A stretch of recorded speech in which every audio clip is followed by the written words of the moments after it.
Origins. A tall, lean man sat on the top of a mausoleum overlooking a small town off in the distance, watching the sunset over the nearby lake. An extremely picturesque sight if you discounted the immediate foreground of moss-ridden headstones and the grass that threatened to overtake them. The iron picket fence's black paint had worn off years ago, leaving patches of rust in its wake. No one bothered to fix it since no one came here to visit anymore. The cemetery had been declared full decades ago and subsequently left to rot quietly like its denizens. This cemetery and the people in it were all but forgotten. A tragedy of the highest order that all these lives were forgotten, The lean man thought as he studied the grounds around him. Giving one more glance up at the shifting colors of the sky, he slid off the top of the mausoleum, dropping lightly to the ground. The mausoleum had been built into a small hill. He only fell about 2 feet. He turned and walked around the building to the opening of the mausoleum. It was barely bigger than a shed, meant for a single family. Once they had been leaders of the nearby town. Now all of them sat in here, so much dust. The inside of the abandoned mausoleum was not what one might expect. It was far larger than the outside would suggest, all sparkling clean white marble tiled floors and blindingly white walls. A rich mahogany desk dominated one side of the room, and a plush black suede couch sat against an adjoining wall. 2 chairs in matching black suede sat, one behind the desk, one in front of it. The wall across from the desk hosted a huge canvas next to the entryway. It was covered with random splashes of paint, flecks and streaks of black, silver, and red in no particular pattern, just chaos on a canvas. The remaining wall housed a tall black cabinet and a refrigerator. The room looked like it would be more at home in a big city skyscraper. This was probably due to the fact that the room didn't actually exist, at least not in any way that living humans could perceive. This room was Death's domain, his favorite place when he wasn't working. All gods had one, decorated to their particular tastes. Most of them had a secret entrance to their domain on Earth. Death had ironically chosen a mausoleum as his hidden entrance. He had a peculiar sense of humor. Death's sanctuary was all about efficiency and creature comforts. The cabinet and refrigerator contained an assortment of snacks and drinks. A shelf in the cabinet also housed several blankets and pillows should he decide to lounge on the couch. He had no need for sleep, but he did enjoy relaxing in solitude once in a while. The tall man wandered over to the couch and flopped in a rather undignified manner, sprawling himself over the length of it.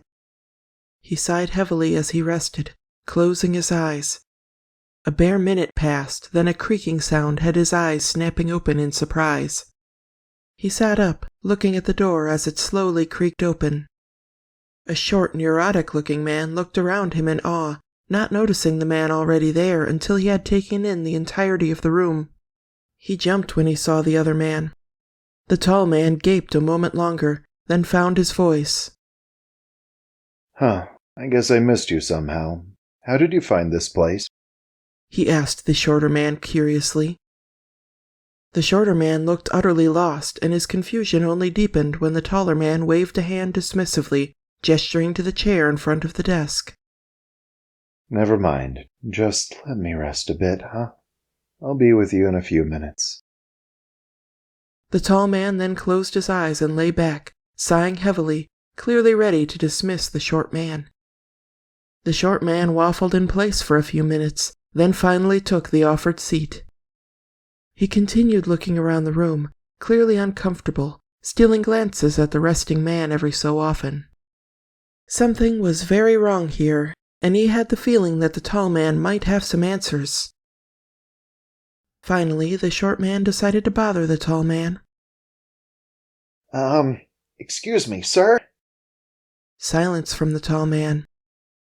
Hello? Still nothing. Okay then.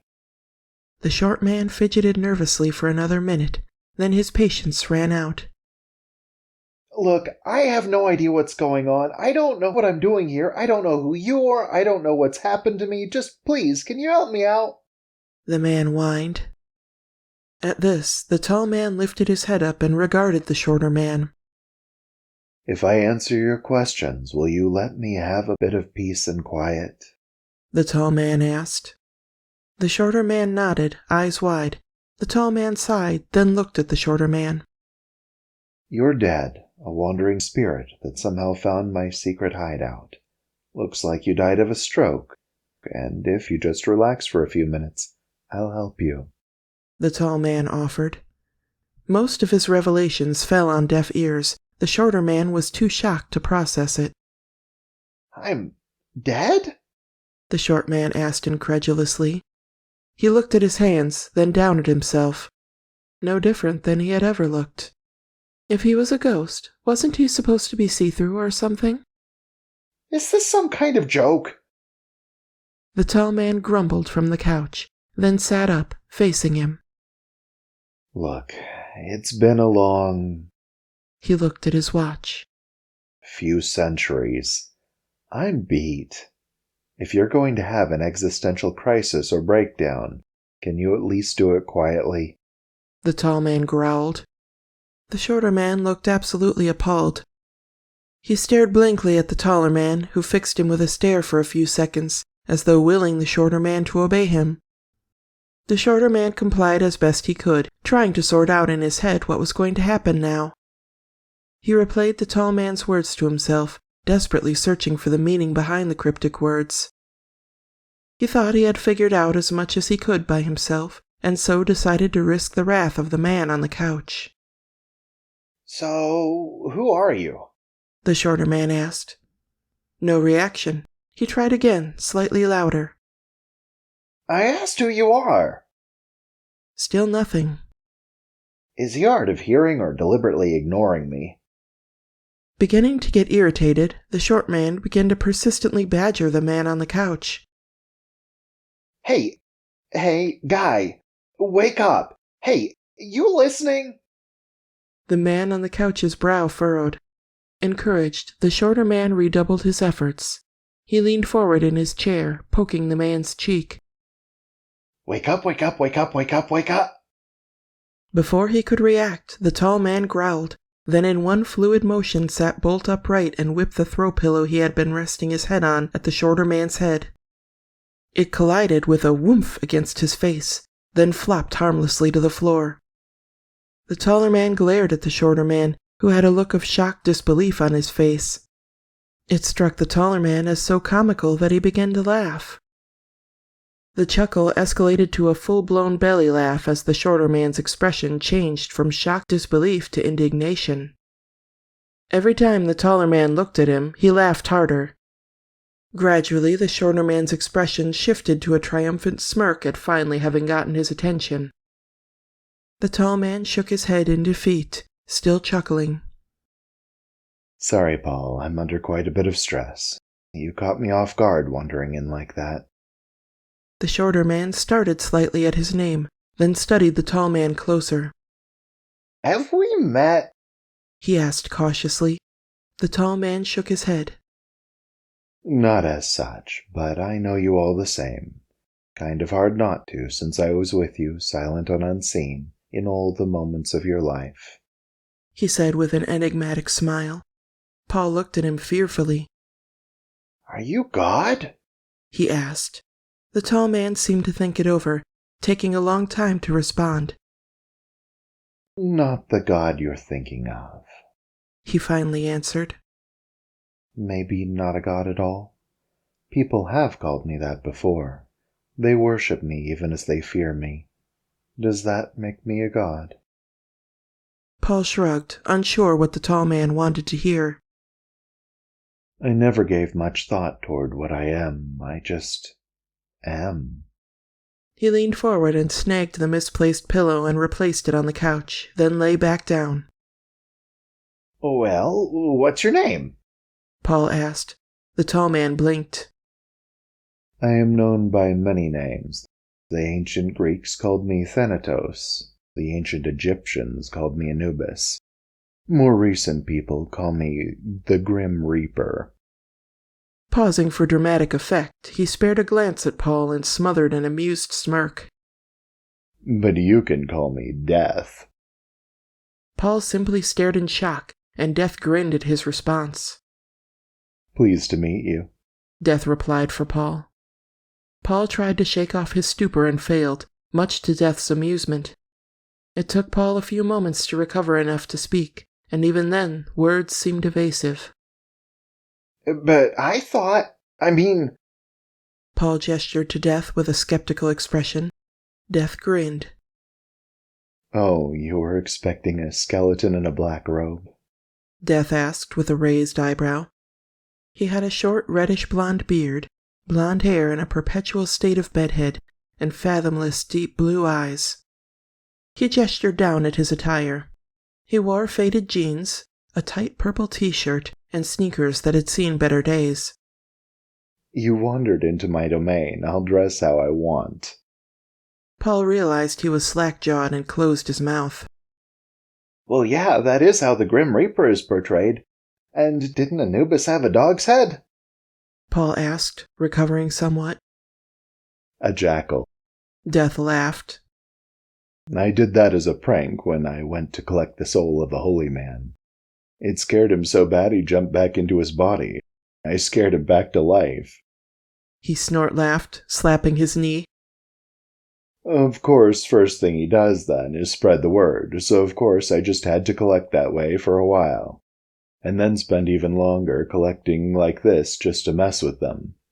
Kind of funny seeing the look on their face when they're expecting a terrifying jackal-headed muscular man and they get this handsome devil. Death chortled, sweeping his hand down his body. Paul gaped at him, at a loss for words. Death pointed at him and laughed anew. Yes, that one. That's the look. He hollered. Paul tried for more dignified than dumbstruck, much to Death's amusement. There are also cultures that perceive death as a woman, though personally... He gestured down at himself. I don't see it. He commented with an amused grin. It depends a lot on what you expect to see. I used to try to dress the part, but these days I'm going casual. Paul wasn't sure what to say to that. In the end, he supposed it didn't matter what Death looked like. Well, not sure how, but you found my secret hideout. You may as well get comfortable. Death relented. He gestured to the refrigerator and cabinet. Go ahead. Nothing in there is past its expiration date.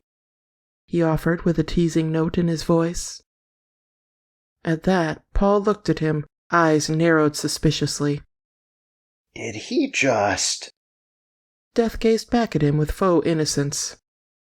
Paul decided to dismiss it for now, busying himself with exploring the selection of snacks and drinks.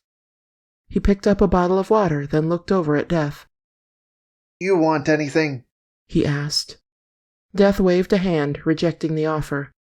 Paul opened his water and took a sip, settling back into the chair he had vacated. They sat together a while in silence, the man and the deity. Paul finished his water and sat nervously fidgeting while Death lay still, seemingly napping. Shifting in his seat, Paul turned to look at the artwork on the wall. He could find no meaning in the splashes of color. He got up, walking over to examine it more closely, footsteps loud on the tiled floor. After a short while, he walked back over to the chair, sitting again with a heavy sigh. Death's brow knitted together, and he rolled to face Paul, fixing him with a tired stare. You're not going to settle down, are you? Death asked, one eyebrow arched. Paul looked a bit ashamed at first, then a thought occurred to him. There are billions of people in this world. Surely some of them are dying every second, aren't they? Paul asked. Death nodded. What's your point? He asked in an unconcerned tone. Aren't you busy? Paul asked. Death shrugged. Yes and no. Time for me is not what it is for you. Death sighed. Paul blinked at him, and Death decided to elaborate. I can go to any point in time, at any place in the world.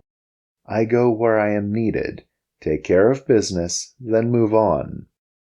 If a lot of people die in a mass tragedy, I spend a lot of time there, taking the souls and delivering them, one by one. But don't you run into yourself at some point? Paul asked. Death shook his head.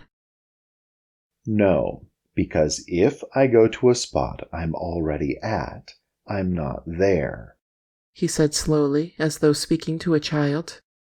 When Paul continued to stare, Death sat up, grumbling something about the travesty of the education system not teaching time-space paradox resolution to the children. He rose and strode to the desk, opening the center drawer and pulling out a black marker, a red marker, and a notepad. He drew a straight line in black on the paper and showed it to Paul. This is your timeline. With me so far? He asked. Paul nodded, and Death proceeded to draw a series of squiggles overlapping the lines several times with the red marker. He presented it to Paul, who studied it for a few seconds, then looked back at Death, clearly still lost. Death sighed and pointed to the red line, tracing it with his finger. I was there when you were born. The guy one floor below the room you were in had a heart attack. Tracing a loop of the squiggle, he continued. Here's when your grandfather died. We crossed paths again. The line doubled back, crossing over the straight line again at a point earlier. Your cat died here, 3 years before your grandfather. Starting to understand? Paul started to nod, then considered and shook his head. Death grumbled and set the notepad down on the desk, then sat back down on the couch. Look, time is linear, okay? My timeline just happens to be a lot longer than yours. That's about the best I can explain it. Paul glanced at the discarded notepad, trying his best to understand. But that still doesn't explain what happens if you have to go to the same place and time as you already have, he complained. Death eyed him, then shook his head. It's like in physics. You know how when you press your fingers together, they aren't actually touching? He asked, pressing his thumb to his forefinger to demonstrate. At Paul's blank expression, Death gave up.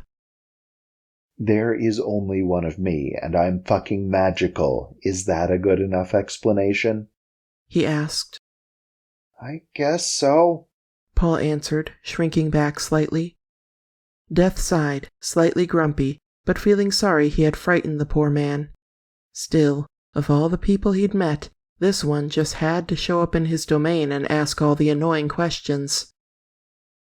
I have existed for eternity, far longer than you can even conceive of, Death expounded, taking on a pompous, playful tone. I am eternity. Stroking his chin thoughtfully for a moment, he reconsidered. Well, actually, that might be Kronos, he mused, almost to himself. He seemed lost in thought for a few seconds, then shook his head and stated, But my point is, I am ancient. Paul nodded, awestruck. Death smugly postured dramatically, then sank back down into the couch. I might have always existed in some form or another, Death murmured quietly now. I can remember my first few moments of sentience. It was all chaos. I felt a pull in all different directions, needing to be everywhere all at once, and it was maddening. He settled back in the couch, getting comfortable for his monologue. I answered the calls as fast as I could, one after another, never ending. There was no stopping it, just an endless cycle of arrive, grab soul, deliver, move on. For a long time, that's all I did. Then I discovered that I was skipping around in time in no particular order. Once I figured that out, I calmed down a little. I have access to all of time and space at will. I literally have all the time in the world. Objectively, I'm busier than most gods, but I have infinity to get it all done. Sometimes people slip through the cracks and become wandering spirits. Ghosts, if you prefer. That's you. I hope you didn't haunt your wife too badly. Living humans generally don't accept ghosts too well. Death gazed at Paul, and Paul shook his head. I stayed at my house, but I don't think she knew. I could never get her to notice me. Paul commented. Death snorted a quick laugh. Was that before or after you died?